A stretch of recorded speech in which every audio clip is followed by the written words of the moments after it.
I remember that time is when I just made like I wanted to talk to him. Yeah. Yeah. So after dinner, uh, I remained in the living room with him, and I remember I was undoing my hair. Mhm. So I was like, let me undo my hair as we talk. By the time we are finishing talking, my hair will be undone, and that's it. So, and we did not know how to talk to each other. Mhm. And like that's it. We could not hold a conversation. We we couldn't. Like for 5 minutes, I felt like I had sat there for 3 hours. See, I'm trying to imagine. This is you and your dad. You've just come home, maybe that very day. You need to catch up. Like you can ask how everyone is doing in the village, how is your relatives and all that. How you couldn't hold such kind of a conversation? No, I mean, no. Like how is Also, we never anyone? had such kind of conversations about, how, I don't know, everyone is Mm, doing. mhm, It wasn't our norm. mhm, So me at that time, I wanted to talk about me and my career and how I'm discovering, because the field was also new to me. You know, so I just wanted to talk about I've handled such an assignment and such and such, and basically I wanted him to be happy for me mhm, at that point, mhm. and we could not hold a conversation.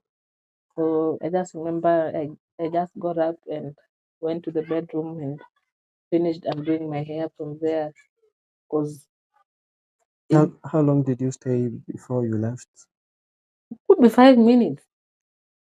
I mean, how long did you stay home before you left for Nairobi, maybe? No, it was those 2 3 days kind Mm, of visits. It okay. wasn't a long visit. Mm-hmm. Yeah.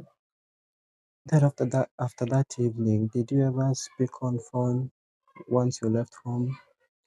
We barely spoke on phone. We barely. Yeah. Okay. Yes.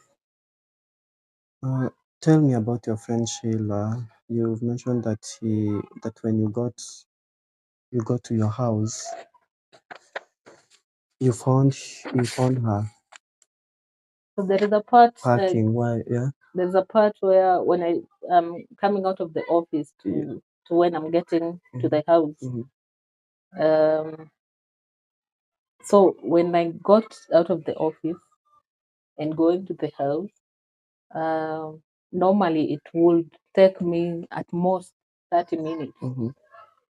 And that day, um, there was massive, massive traffic jam. Mm-hmm. So the vehicle took a different route Mm-hmm. to avoid the jam, of course, matatus.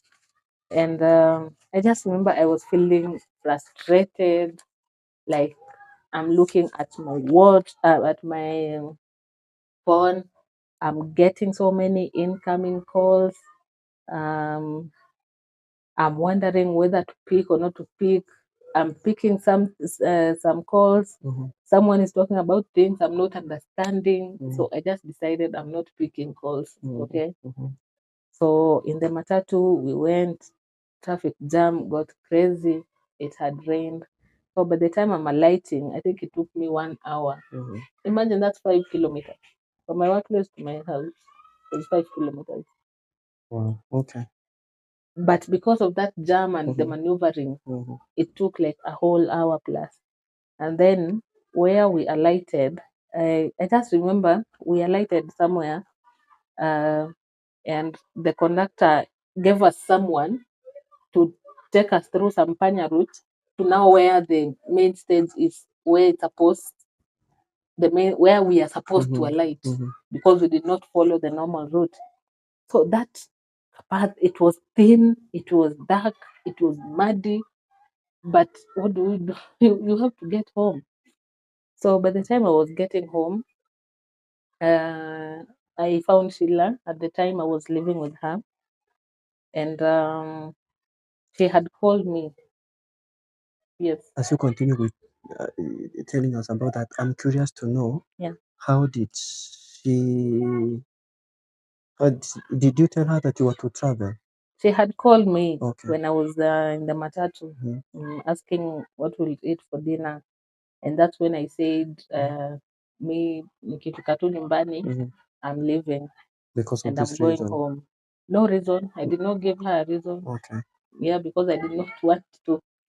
But at this time now, what I did not include in the book, my cousin, I have a cousin called Terry. She had called Sheila and she had informed her of the eventualities that had happened at that time. And so Sheila knew what had happened. And I guess she was calling to just to unajua unapima kupima huyu anajua ama hajui. So she used that, tunakula nini supper, to just gauge where I'm at. So when I told her, mi nikifika natoka niende home, and just that. So when I arrived at the house, I found her packing. In fact, she had boiled some water for me to bathe. But then I did not even want to bathe, because why should I? But because the water was there, now I had to. Anyway, thank you, roommate. And she said, I want to go with you. And I was like, why? And she's like, because I want to. I was not in the mood to argue, so it's okay. You want to come with me, you come. Yeah. So that time I'm still seeing calls, but I don't even care. Yeah. I want to fast forward you to where you receive your first condolence message. Yeah. Tell me the adrenaline, the feeling, noting that it is coming from an unknown number, unknown people. This is not your family who's telling you so. Now, we left the house. At this time, my younger brother's phone is off. From the time I was in the office, I'm trying, it's off. In the matatu, the whole hour, it is off. I'm wondering where am I going to get this call? In the house, the number is still off. But I cannot stay and wait for him to be for the phone to be on. So we got inside a matatu, now going to town so that we catch a bus to home. I remember we were somewhere around Kona there, and it was a Nissan, a small matatu. Yeah.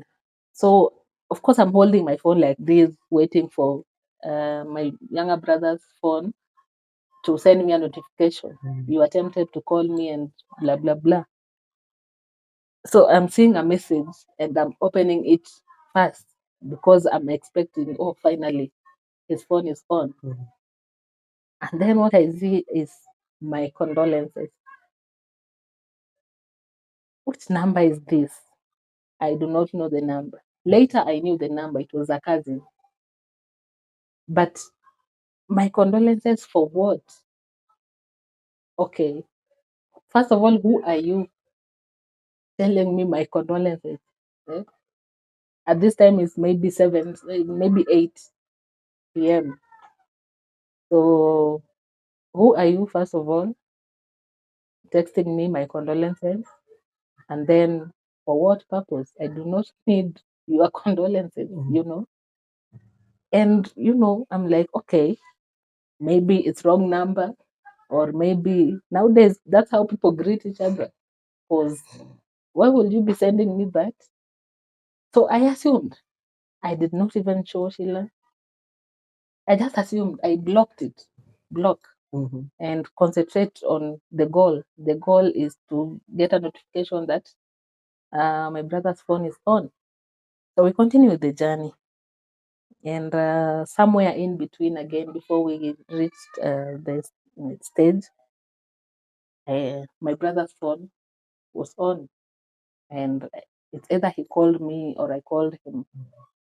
And I asked her, "Where are you?" And I told her, "I need you to come to Afya Center immediately. We need to go home. Just come." I couldn't say anything. Just come. And he said, "Okay, I'm coming." So me and Sheila went to Afya Center, booked tickets, bus tickets, and I think the bus was supposed to be for 9:30 there or 10 p.m. as we waited now for my younger brother Efraim. And at that point, first I remember someone specifically was calling me like every minute. Like if I'm not picking your call 2-3 times. This is someone that you know? Yes. Okay. Yeah. So he was calling every minute. And like, why don't you just stop? I'm not speaking. I haven't picked the first time. The second time, it's okay. I haven't picked the second time and the third time. Why are you calling the fourth, the fifth, the sixth time? Just stop calling. So at this moment, I could not understand some people's mentality. First of all, the one sending me their condolences. Second, this one's calling me every minute. Just leave me alone. So, yeah, that was it. Finally, your brother came Finally, my brother came to the booking office and for Transline. Yeah, and then you eventually left. Eventually, we left. That evening, it was a very rainy evening. And you know, buses, they will write 10 p.m. and then they come at 11 p.m. And then, you know, at that time, you are anxious, you are angry, you want to hit people in their faces. The bus is not arriving. You see, and you know how those buses are very long. Now you see a bus coming and you think, finally it's mine. Then you hear, no, this is, I don't know, for Kisumu. You hear, no, this is for, I don't know, Rongo, Homa Bay. It is not yours. So finally the bus came, maybe 11 p.m. And we boarded and we left the city. I remember it was that time when Wayaki Way was being constructed. It was just, it was messy. You know, the potholes, it was rainy. It was just messy. It was a very messy journey, especially the Wayaki Way before now you get to that Lemuru Junction. Yeah, it was so messy. How was the trip? I just felt it was long. I could not sleep. And then I decided not to check social media because I do not want to know what I do not want to know. Right? Yeah. So let me just not check social media. No WhatsApp, no Facebook, no nothing of that sort. So I couldn't do anything. I'm just looking outside. It's very boring. What was going on in your mind? I don't even know. Like, why is this damn bus not moving? And of course, it's moving at its maximum speed, allowed speed. But I'm like, what is this? You want to get home as soon as so possible. Like, what is this? Okay, let me sleep a little bit. I can't. I can't. Just the mind knows what is happening or what has happened, but I do not want to admit that. And I was just saying, oh my God, like, please let it be that he's just in hospital. And that's it. Let him just be in hospital. So it was a messy journey. What time did you arrive Where did the bus? Where did you alight from the bus? We alighted at Keroka, but Okay. now before we alighted at Keroka, Mm-hmm. I had made peace. So this is how I made peace. Mm-hmm. The first condolence message had arrived at maybe 8:30 p.m. Right? During the when we were traveling, 2 or 3 others came in. Yeah. And then at some point, around maybe 2 a.m., I was like, okay, I can't continue like this. So let me just check social media because I can't do anything else. So I remember I put my data on, and a few WhatsApp messages came in. And I remember one person who, like, we weren't constant communicators, but he had sent me like a very precise message saying, I am sorry for the loss of your dad. I was like, oh my God, why are these people saying these things? Mm-hmm. You know, another WhatsApp messages, my condolences, whatever. So I decided, and at that time, Facebook was a thing, still is a little bit. Yeah. So I said, okay, let me go to Facebook and just scrolling, or maybe I did not scroll so much.